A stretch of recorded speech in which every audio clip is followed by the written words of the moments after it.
Hey. Hey, Blue Table fans. How's it going? Sean here. Just, we're about to start a bat rep. It's going to be okay, I guess. Yeah. So, try and stay awake for that.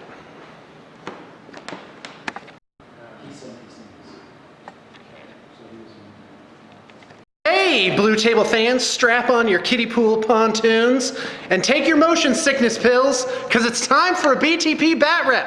Warhammer Fantasy, as you all know, Warhammer Fantasy is my favorite of the miniatures battles genre, and we are going to be playing today High Elves versus Chaos. So first off, one of my favorite armies besides Lizardmen, Tomb Kings, Skaven, Dark Elves, and Wood Elves, which I do believe is half of the list. And and guess what else? I get to play against Josh. So one of my favorite human beings on the planet too. So got my peanut butter bars, so food, good gaming, good friends, that's what it's all about. And which reminds me, Valhalla. Valhalla's coming up. We got August, we got October, 2 great dates. There's still tickets available for both of those. So check the liner notes for links on that and get out here, see us, be with us, eat food like a king for a week and play war games on spectacular terrain. And Karen's gonna be there. Yes. Karen's gonna be putting on a painting clinic. It'll be the best. Yeah, it will be the best because Karen will be there. Anything that Karen touches, ding, turns to marshmallow peeps. She's like Midas, but she turns things to marshmallow candy with yellow sugary stuff on it. By the way, if someone ever wanted to kill me, they would just need to put like a whole crate of peeps in front of me, and the next morning I would be dead. So here's Josh trying to get it all together. Hey Brett, how's it going? It's going. How's it going, buddy? It's going Are you good. leaving? Are you going? Are you going home? I'm going downstairs. All right. We'll You see follow you. me downstairs See you there. backwards? I might. Let's do it. Let's do it. Stranger things have been known. All right. So here's Josh. He's getting ready. Plating his figs. Plating his figs. By the way, this is one of Blue Table Painting's few homebrew products. Is these magnetized movement trays. They're flush. They are the best. Let me show you how they work. You're gonna love these. You can get this off of bluetablepaintingstore.com, and this is good stuff. So you got like this. So they're flush, so you hardly see them at all. It's almost invisible, and they stick on there. We don't guarantee that you can turn them over, but you can in most cases, unless they're too heavy. And what you do is you buy corresponding metal plates. These have been primed. They will stick through the priming. You buy these metal plates that you just glue onto the bottom. So as you can see, the cavalry base, you actually get a plate that's slightly smaller. So anyway, magnetized movement trays are fantastic. You get them by rank. So if there's 2 ranks of guys, you actually do. So then the casualties come off like that, and it doesn't mess up your board. So let me tell you, movement trays are the way to go. They're a must for a Warhammer Fantasy army. Josh says yes. Yes. That's right. You have to have them. And when you're done, you can actually put them away on the trays. And so at your next battle, you don't have to do this whole operation. They're just ready. You just pull them right out. You just deploy them, bam, like that. Oh, absolutely a great product. I'm a true believer. A true believer. And by the way, Lizardmen are coming out. Boom! What up with the Lizardmen? Oh, they look so good. Check our Facebook page. I have, again, the liner notes. In fact, you should just go down the liner notes and just click every single link and just have fun for the afternoon. So we have picks up for the Lizardmen. A client of ours from Sweden or somewhere over there, was it Norway? Gave us those this morning. We're pretty excited. And if you want to get a Lizardman army or an army of any type, we got our inquiries guys over here. And in fact, say hi to Dan. Here's Dan. Look at how hard he's working. It's all he does. It's all he does. What's up, Blue Table Dan's fans? got no family, no life, nothing going on in his life. Just me and Blue Table Painting. That's right. Sweet Lady BTP. That's right. That's awesome. All right, so yeah, we're getting ready. Do you want to take a look at my army? Do you? Do you? Do you want to take a look at it?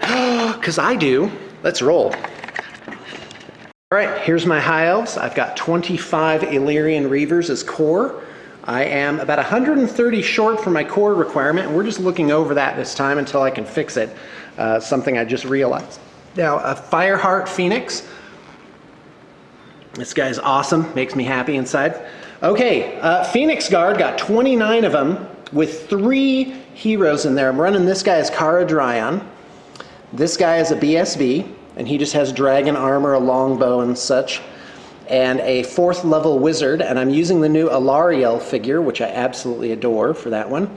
20 sword masters, 10 Maidens of Avalorn, so those guys, this kit is ridiculously awesome. Oh, and by the way, you do solve the core problem by just turning these guys into regular archers, so there's that. All right, and a Sky Cutter with a Eagle Claw bolt thrower, and 2 repeater bolt throwers. And by the way, as an added feature, check this out, metal plates with magnets, so those come off and show the wounds coming off of the bolt thrower. They only have 2 wounds each.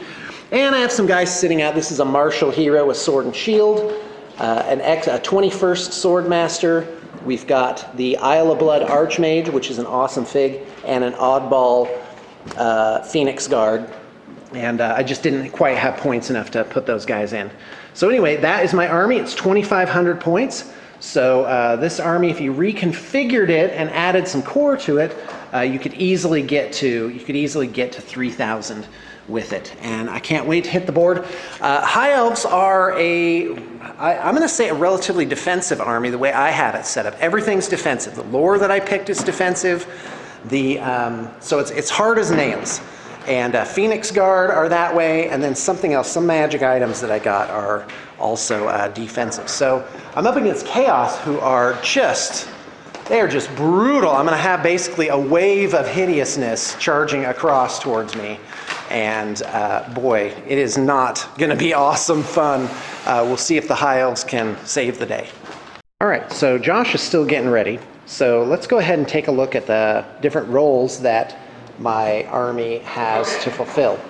Now, I've got what's commonly called an anvil here in the Phoenix Guard. They're very defensive, they're tough, they could be hit by anything. I've concentrated all my heroes into it. So this is really kind of my brick. And then offensively, I have these guys to kind of back them up as, if something charges there, then the sword masters can swoop in and cause a problem. This is the really unusual unit. They're extremely mobile. Unfortunately, I'm going to have a hard time with the Chaos Army over here because there's really nothing that those guys can take on by themselves. I've really got a lot of points invested in a troublemaker unit. Leaving my Phoenix Guard, basically, there's 1, 2, 3 giant brick units over here that I got to tell you, they're pretty darn scary. And so I've got to just, I don't know, I'm gonna have to outmaneuver these guys. So this game, let's talk about the terrain. We've got hills here, and even though this looks very steep, we still play this as easy terrain right here, just like it were a normal hill. So you can charge right up that. Not awesome for me, really, but that's how we play it. And we play these things as protective terrain, which means if you're in contact with them, even one guy, you get +1 to your ward save. Now, we're going to do away with that for the Phoenix Guard, just because I think that'd be too powerful, because they'd end up basically with a 2+ if actually I wouldn't have spells, so yeah, maybe we should just keep that. So you get +1 to your ward save. So there's technically no forest here. It's all this defensive terrain. So 2 hills, 3 hills if you count this, and everything else is defensive terrain. So +1 to your ward save. Again, that is a house rule. It's very simple, but it makes terrain a lot more manageable for a game of Warhammer Fantasy. So let's take a look at my spells, for those of you not familiar. First, I've got the signature spell, which is Earth's Blood. And it gives regeneration 5 up. And I can also return wounds to models within 12 inches if I get a spell off. Throne of Vines, which makes everything tougher, so Earthblood would grant regeneration, so of 4 up rather than 5 up. My Flesh to Stone gives +4 toughness. So can you imagine those Phoenix Guard with a 3 up, ward save, and regeneration 4+? Bring it on. Nothing can hurt them. Yeah, it's ridiculous. So anyway, this gives +2 toughness, and Shield of Thorns causes damage to units in base contact. Now look at the casting cost. When you're choosing your spells, if you do have any choices, look at the casting cost on them. So I've got an 8, an 8, an 8, and a 9. So with +4 to my roll, I can actually reliably cast these 8+ spells just on 2 dice. I would need to get basically a 4 or higher. So really, I'm going to be casting a lot of spells, probably throwing 3 if not 4 of them per turn. But I've got to be careful and possibly throw 3 dice just to make it a little bit harder. Hey BTP fans, this is Josh here. I'm going to be playing Sean, and I have before me the army of a client who has requested that I play with it, and I'm super honored because I love Warriors of Chaos, and this is an awesome army. Anyways, as you can see, my general here is a Demon Prince. He has the Mark of Nurgle and all kinds of nasty goodness, making him really tough. And he's a level 3 caster with the Mark of Nurgle. And anyways, there's Throg to leave my unit of trolls back there. And here's my BSB, Exalted Champion, to go with my Skull Crushers. I have a block of 18 warriors with Mark of Nurgle with halberd and shields, 2 units of Chaos Hounds with Vanguard, a unit of Hellstriders of Slanesh, a Chimera.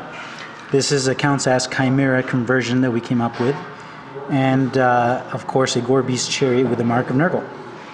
So there's a lot of Mark of Nurgle, a little bit of corn, and a lot of really fast things. Heck yeah.